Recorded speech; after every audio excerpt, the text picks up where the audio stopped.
بسم اللہ الرحمن الرحیم۔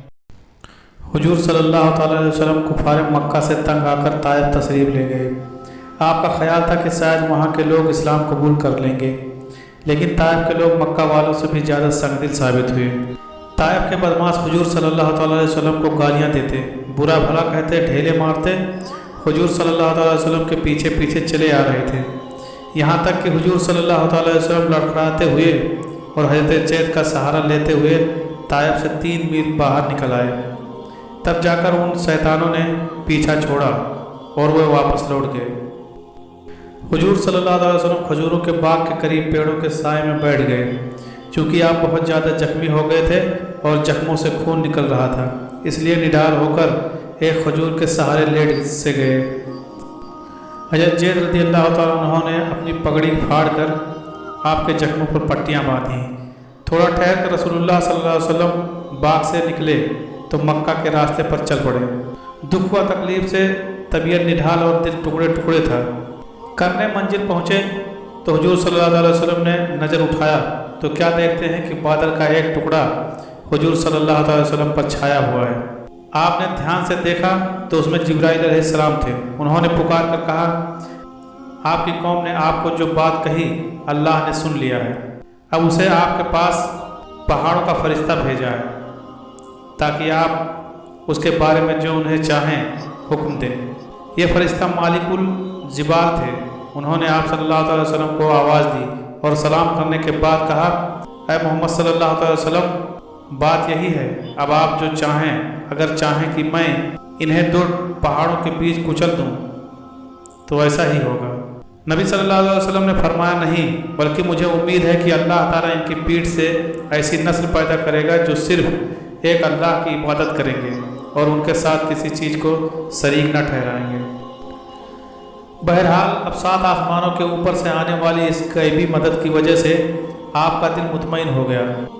دکھ و تکلیف کے بادل چھٹ گئے، چنانچہ آپ مکے کے راستے پر اور آگے بڑھے۔ راستے میں نخلا پڑا۔ نخلا ایک چھوٹا سا گاؤں تھا، اس کے چاروں اور کچھ کھجور کے باغ تھے۔ حضور صلی اللہ علیہ وسلم ایک باغ میں آرام کرنے کے لیے ٹھہر گئے۔ رات ہو چکی تھی۔ زید پانی لائے، دونوں نے وضو کیا اور عشاء کی نماز پڑھ کر دونوں بلند آواز سے قرآن پڑھنے لگے۔ اس وقت آپ پر وحی نازل ہوئی، یہ سورہ جن تھی۔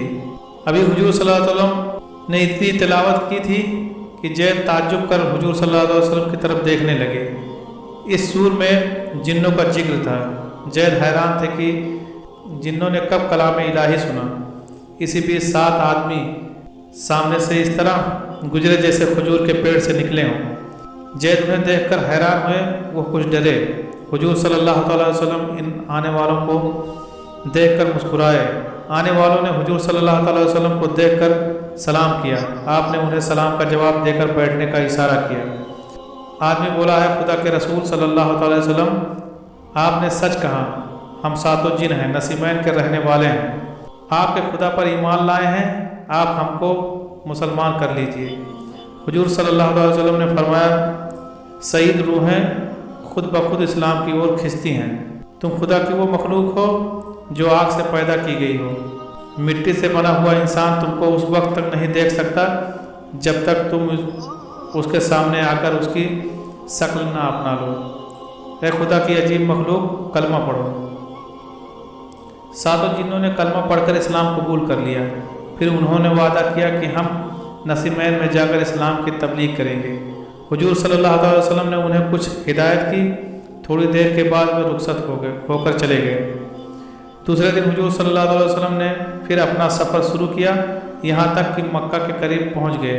حضور صلی اللہ علیہ وسلم نے ضرورت سمجھی کہ مکے میں داخل ہونے سے پہلے مطعم بن عدی کی حمایت حاصل کی جائے تاکہ کسی قسم کا جھگڑا مکے میں کھڑا نہ ہو۔ دیر تک آپ وہاں بیٹھے رہے۔ کئی گھنٹے بعد حضرت زید واپس آئے اور بولے، اے اللہ کے رسول صلی اللہ علیہ وسلم، مطعم نے نہایت خوشی سے آپ کی حمایت کا اعلان کر دیا ہے۔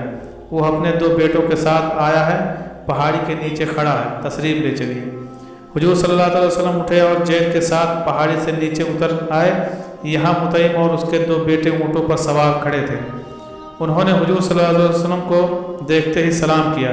آپ نے سلام کا جواب دیتے ہوئے کہا مطعم میں تمہاری مدد کا شکر گزار ہوں۔ مطعم نے کہا محمد صلی اللہ علیہ وسلم میں عرب ہوں، آپ نے حمایت کی طلب کی، میری غیرت کے لیے یہ چیلنج تھا، میں نے اسے قبول کیا اور آپ کے پاس خود بھاگا چلا آیا۔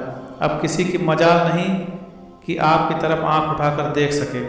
حضور صلی اللہ علیہ وسلم اور زید کو ساتھ لے کر مطعم شہر کی طرف چلا۔